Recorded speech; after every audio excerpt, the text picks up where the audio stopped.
Olá, queridos alunos da primeira série, tudo bem com vocês?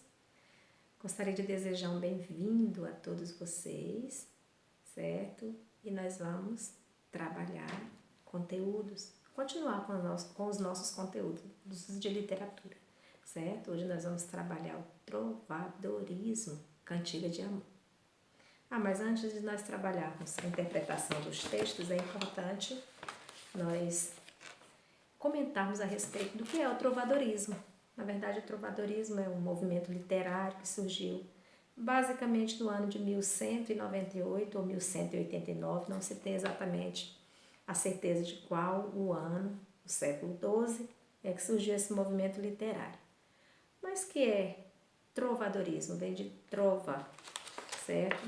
Em um passado mais remoto, os autores, eles escreviam trovas para serem cantadas e tocadas por instrumentos bem antigos, a lira, a harpa, instrumentos musicais bem mais antigos, certo? E eles compunham, essas composições deles que eram cantadas, eram chamadas de cantigas, cantigas de amor, cantigas de amigo, cantigas de maldizer, cantiga de escárnio. Então, existiam dois grupos de cantigas, o grupo das cantigas líricas e o grupo das cantigas satíricas. As líricas são as cantigas de amor e de amigo. As satíricas são as de escárnio e maldizer. Hoje nós vamos trabalhar a cantiga de amor. Mas o que é exatamente uma cantiga de amor? Elas são os tipos de composições líricas e o trovador exalta as características, as qualidades de uma mulher e a chama de minha senhor. Ou seja, não existia ainda a diferença entre senhor e senhora.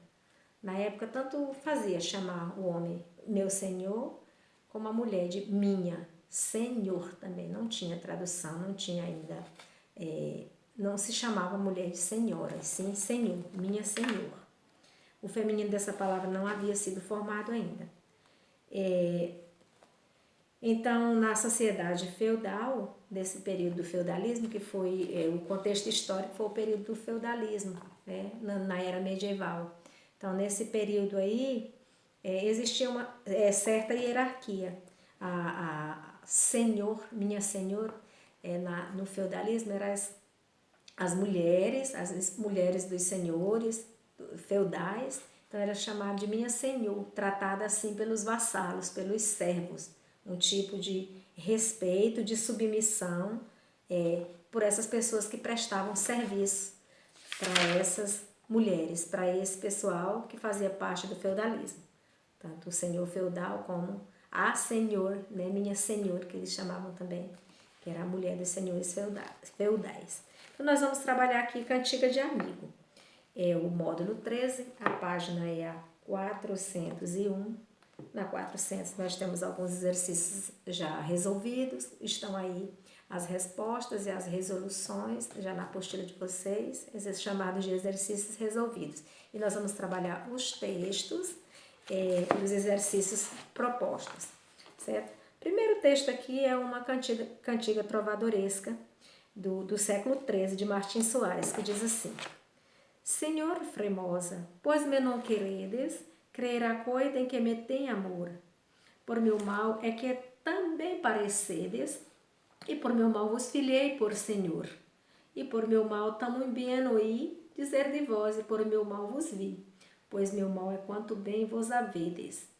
Ou seja, vocês podem observar que no trechinho aqui, a pessoa que é vamos dizer, o trovador, o escritor, ele chama a mulher de minha senhor, senhor, senhor. Então, aqui ele mantém uma relação de distância, né? A gente até chama de relação de vassalagem, ou seja, aquele que presta o serviço, o servo, na verdade, ele tem um distanciamento muito grande da mulher. Então, ela está em um patamar muito mais elevado, talvez de certa forma inatingível. Por isso que ele trata assim. E o trechinho aqui, ele se queixa de alguma coisa quando fala crer a coisa em que me tem amor. A linguagem aqui é um galaico português, por isso que a gente pronuncia dessa forma aqui, certo? Uma linguagem mais erudita, bem trovadoresca mesmo. Então, quando ele se queixa aqui, crer a coita que me tem amor, essa coita seria o sofrimento por amor, certo? Ou seja, gosta, ama, mas não pode ter nenhum relacionamento pela disparidade que existe entre o vassalo e a senhora, certo? Então, a questão 1 relativa ao texto diz assim: repare na palavra senhor, parece-lhe lendo os versos que ela se refere a um homem ou a uma mulher. Quando a gente lê os versos, parece referir-se a um homem, mas como nós já temos a certeza que nesse passado não havia mesmo ainda sido criada a expressão senhora, né? Ainda continuava, a mesma expressão para senhor continuava para senhora, então a gente já sabe que aqui era o homem, o trovador, que escreveu, né? Então, o eu lírico aqui é masculino. O eu lírico é masculino, queixando-se dessa mulher que não percebe que ele gosta dela, mas está em situação distante e o faz sofrer, certo? Então, na expressão refere-se a uma mulher, no português arcaico, a forma feminina da palavra não havia se formado ainda, como nós já havíamos discutido a esse respeito. O amor cantado nos versos parece correspondido? Não, em hipótese alguma. É um amor não correspondido. Não há nenhuma relação entre o vassalo, o servo, e a senhor, né? Minha senhor. Assinale as palavras e expressões desconhecidas, caso desconheça o significado de palavras. Então, aqui é uma resposta pessoal, você vai ao texto, vai ver as questões que você não conhece para buscar no contexto a interpretação de cada expressão, de cada palavra. A maioria aqui, do ladinho do texto, já tem a interpretação, mas pode ser que algumas não tenham, você não conheça, então é necessário buscar essa interpretação, uma resposta pessoal. Certo? Então, muitas delas vocês não encontrarão em dicionário comum, nesses nossos dicionários da língua portuguesa, porque são palavras antigas de um galaico português, então vai pelo sentido, pelo contexto, certo? Quem parece ocupar a posição social superior? O eu lírico ou a pessoa a quem ele se dirige? É evidente que superior é a pessoa a quem ele se dirige, que é a senhora, ou seja, minha senhor, que ele chama, certo? A quem se referem as expressões Senhor e Fremosa, também parecidas e por meu mal vos vi. Aqui ele diz assim, Senhor e Fremosa. Esse Fremosa seria alguém de destaque, alguém bonito, alguém que chama a atenção, alguém bem, vamos dizer assim, de aparência física, que realmente é bonita, tem uma beleza.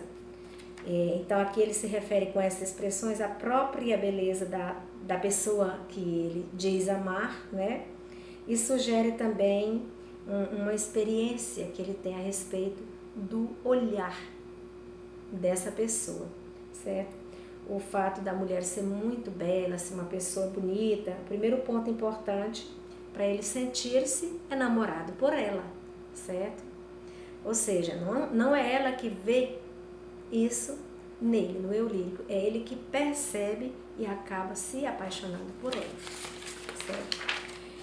É o seguinte, em relação às respostas aqui do nosso material, não se preocupem, vocês podem tentar resolver o que os enunciados das questões propõem e depois nós traremos, através de slides, aí as resoluções em forma de correções para vocês, tá? Resumiremos e traremos para vocês, podem ficar tranquilos. A sexta questão diz, transcreva a expressão em que o trovador se refere à consideração social da senhor. Muito bem ouí dizer de vós, ou seja, eu já ouvi muito bem falar de vós. Ou seja, ouviu falar, não teve nenhum relacionamento, ou seja, a posição dessa mulher está acima da posição dele, que naquela época não tinha condição de ter nenhum relacionamento, era algo bem distante. Uma das características marcantes do texto poético é a reiteração de elementos, o que torna importante prestar atenção a esse procedimento.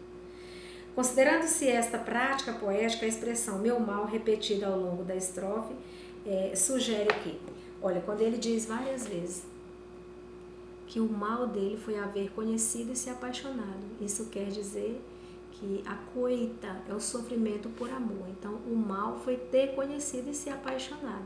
Então, é um lamento que o eu lírico faz. Meu mal foi ter conhecido, certo? Então, isso aqui, lá na letra B, é a resposta correta, certo? Qual a antítese que se encontra na estrofe? O que é a antítese? Seria a oposição de expressão, de expressões, de palavras, certo? O sentido oposto. Ele fala meu bem e ao mesmo tempo ele fala meu mal. É um bem porque eu sinto bem, eu fico apaixonado. E é a coita, é um sofrimento, então é um mal. Então, bem e mal é a antítese, certo? Nós temos outro trechinho aqui, o restante do próprio poema, que ali nós trabalhamos somente a primeira estrofe, para, na verdade, ser lido na íntegra, a poesia na íntegra, ok? Então a gente conclui essa aula aqui e depois farei outros vídeos referentes às aulas subsequentes. Muito obrigado por estarem ligadinhos aí e